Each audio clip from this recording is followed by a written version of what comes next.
Good afternoon, everyone. Welcome back to another KrebsCOHO World of Tanks gameplay cast. This time around, what we're going to be doing is featuring one of your guys' Ascended replay casts. So, ever since I started accepting your guys' replays in, for me to do a cast on, you guys have been setting them in scores. Alright, so I'm going to be doing this one today. And, well, there's a lot for me to actually choose from in terms of cast-wise. Now, I'm not exactly sure if I'm actually receiving serious replays or not, because actually I got this one replay sent in to me. I'm not gonna actually name the specific person, but they sent me in a replay saying, basically, Krebs, here's a replay, had a decent match, got 1 kill. Now, when I first saw that, I was like, are you being serious? I cannot tell if this is an actual troll or something. I know the troll community in World of Tanks is massive, but I couldn't tell if it was actually a troll or they were being serious. To be honest, I was actually thinking that they might actually potentially be serious. So what we're going to be doing today is actually this person's replay. They're going by the name of We, and they are actually driving in the KV. So that is a sort of rhyming thing. We in the KV. And they are going to be playing on the map Campinovka, Malinovka. Alright, so fair enough. The enemy team is actually, as you guys can see, that over there. Their highest tier tank is a Panzer IV. I don't think that's really too balanced. Do you guys think so? KV versus Panzer IV, I think we know who might win that engagement. So there's a few things that I actually want to talk about in this replay. I'm going to give you guys a chance for you to tell me your opinions, but I'm also going to include my opinions, alright? So let's start off with this map, Malinovka, or as more unofficially named, Campinovka. A lot of you guys actually love calling it that because of, well, just the layout of this map. First off, a lot of people love camping on the ridges of their side, behind the buildings or on the ridge, behind the defensive covers of those logs, for example. And then you just get to snipe, and basically the only action that happens on this map is whatever goes on up north over here where you guys can see the KV is going. So a lot of you consider this to be a noobish map, and in fact Wargaming actually considers it to be a noobish map as well, most likely from the feedback of all of the users. So along with Campinovka or Malinovka, I believe Himmelsdorf is also the other noobish considered map, not only by you guys but also Wargaming, alright? So they are more tailored towards the lower tier tanks, and so it's quite rare that you'll be in a higher tier tank and actually be on this map. So my first question to you guys is, what do you think about this map? Do you not like it? Do you think it's more tailored towards camping in lower tier tanks? In fact, I actually mentioned this in one of my previous casts. I actually enjoy every single map out there, including Campinovka, alright? I think it's still a fun map. Even though you got a lot of camping admittedly towards the spawns, you still can move forward, and that is where the engagements happen. And I still find it a fun map. You know, maybe it's not the most spectacular. Maybe if they were to balance it, they should add more trees and stuff in the center of the field, or maybe some sort of ridge or some sort of hill, and maybe it'd be a bit more balanced in that front. But I still enjoy it. I still have a lot of fun games on this map. So that's my opinion. You don't have to agree with it. The second thing I want to ask you guys is, what is your opinion about the KV? The KV, what We is using, the KV. What do you guys think about that?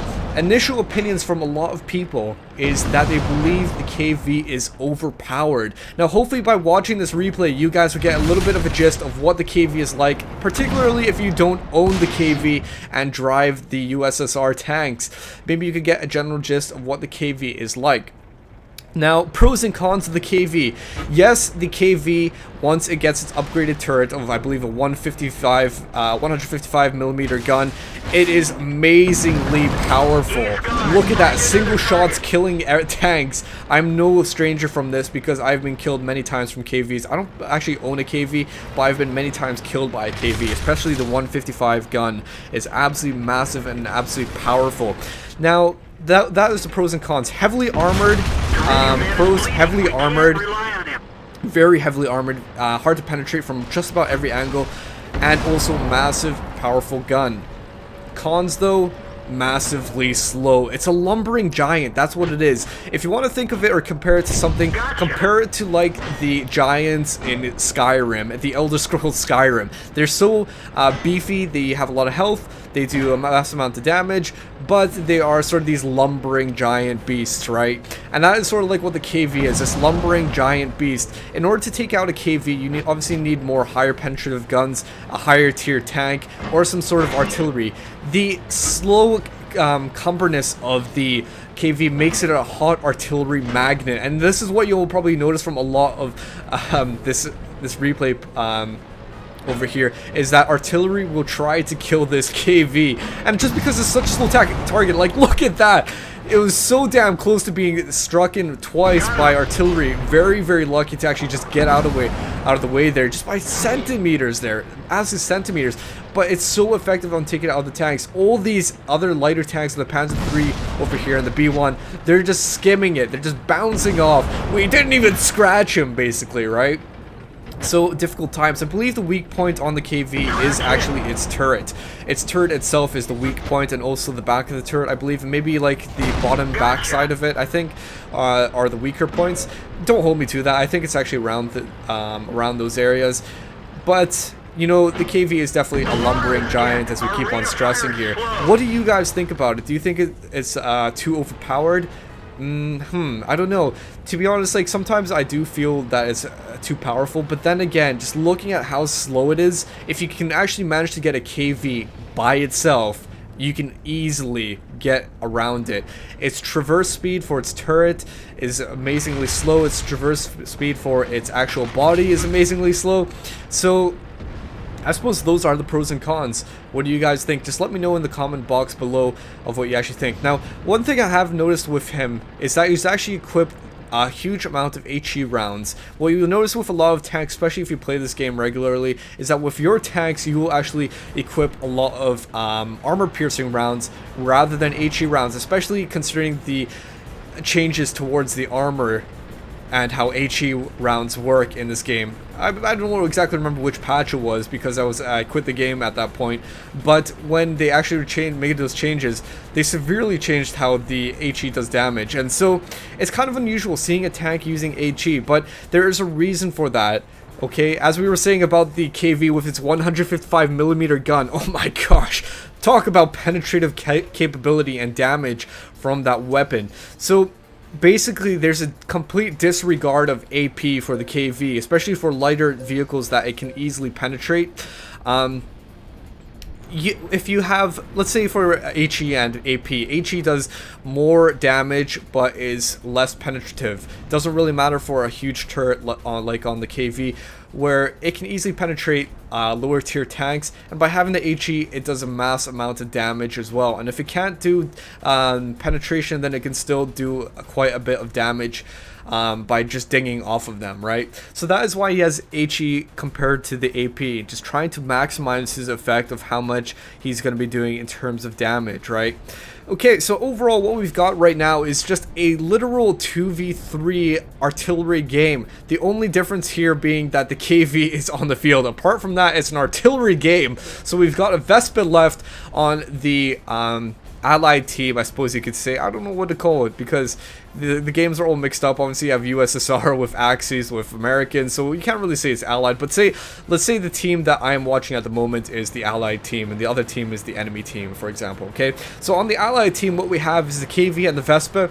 We've also got on the enemy team the Grilla, the Su-26 and the Bison. Alright, so how well that's going to fare against a KV, I have absolutely no idea. The Grilla is going to do some damage. In fact, I believe the Grilla could actually take out the KV if it got a direct hit on it, but we'll have to see. Alright, so the plans are going about in the chat box. You can see We is saying, I'm going to their base. Alright, so Lego Man needs to stay be a little bit careful here. I don't know, is Lego Man actually going to stay in his base? Maybe he's just going to protect the northern flank from just anyone coming from that direction. So if I was in the position of the enemy team with the Gorilla and the Su-26 and the Bison, oh my gosh, would I be afraid right now, considering there's a KV on the field. Oh my god, a KV! So you'd really have to be working together. You'd have to work all together, all three of you, or else it's just death. It really is just death. So good luck. Every shot matters when you're using artillery. I mentioned this in one of my previous casts, but every single shot matters with artillery, because if you miss, it's a long reload time and a slow... Actually, no, it's actually a very quick, painful death. That's all you can really say. If you miss, you have no defense, and it's a quick, painful death because you'll die very, very fast. So Lego Man is just saying, tell me if you see any enemies. That's what we are saying. Lego Man, sure, because I can't see you anymore on the radar. Oh no! So the communications have absolutely been disrupted between the two players on the allied team right now. So we're gonna have to see what happens here. 5 kills so far for the KV. I'd love to see if the artillery on the enemy team can actually just damage the KV in any sort of manner, or even take him out. That would be quite nice. Maybe I shouldn't give away my biases or anything, but we'll have to see. Oh no way! The Vespa was taken out, and the Wii is going crazy here, saying, "Ah no!" Because Lego Man was just taken out. How the hell did that happen? Because Lego Man was pretty much hiding in the bushes over there, and Lego Man is in fact saying, "Cap now." I don't think so. I don't think capping is going to be a good idea, because 1 versus 3 people capping, not going to happen. Not going to be enough time for the KV to actually cap that base in time, because if there's 3 people over there going to be capping, obviously that's going to be a lot quicker than 1 single person, right? So that is the best thing that he's going to be able to do, is to actually go back to the enemy base or to his base and save his base. But oh my gosh, Gorilla, what was he doing? 1 single shot killing him, finishing him off, and the artillery missing the KV. This has just been such a lucky game again. Such a lucky game for the KV here. He has literally been dodging so many artillery shots, not because probably the enemies were being noobs or anything, but probably just because they were just a centimeter or so off. Oh my gosh, the Gorilla was meant to be the huge, meant to be the main unit doing the huge amount of damage on these vehicles on the KV, but in fact the Gorilla was taken out, and so we have the Su-26 here just about to be taken on. Oh my gosh, and in fact just dinging straight off the KV. This is absolutely horrible. Oh my gosh, but still the Bison actually finishing, damaging the gas tank, and I believe maybe the tracks, maybe not the tracks, but the gas tank, taking off a huge chunk of its health. So it's down 1-1. Bison versus KV. 7 kills for Wii, 3 for the Bison, and literally a little tiny bit of health left for the KV. So potentially the Bison could actually maybe destroy this KV if he so wishes to. But what is the KV doing? He's actually turning himself around. He's looking at where the artillery is coming from. He notices that his base is not being capped at the moment. So what he just destroyed was the Su-26. So that must have been the only vehicle that was waiting in his base trying to cap, so that wherever that Bison is right now, in fact it must be somewhere else on the field. It must not be in his base. It must maybe not be at the enemy base. In fact, it might be somewhere else, maybe in the northern sectors. So it looks like the KV is actually turning himself around, going to the enemy base, maybe going for a cap. If worst happens, even if the enemy Bison goes and caps his base, it doesn't matter. The KV will still be fast enough to actually get back to his original spawn and take on that Bison if he so wishes to.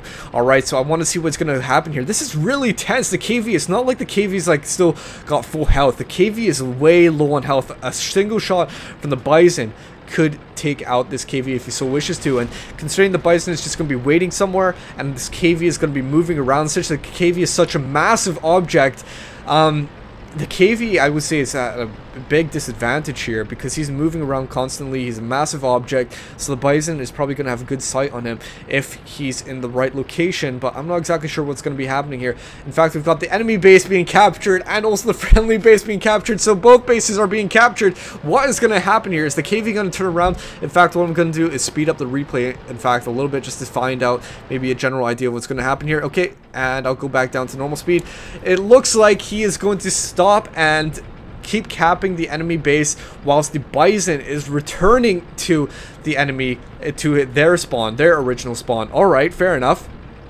So KV, maybe what he's going to do is take some cover behind this middle platform here, because that could actually block one artillery barrage if it was to come his direction. Maybe he could potentially.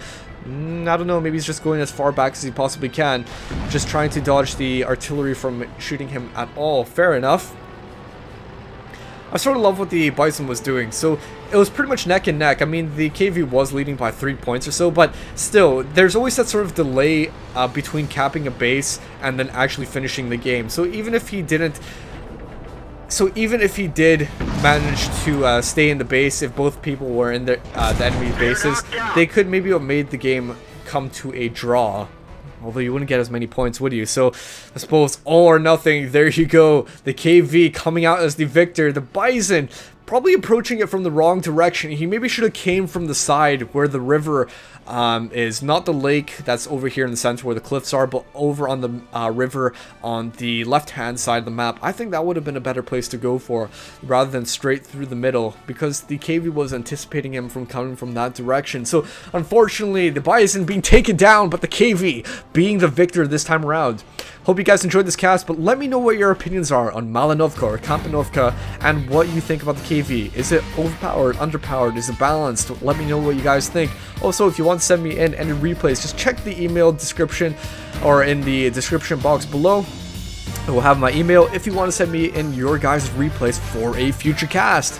But until next time, guys, see you all later and have a very, very nice day. Bye-bye.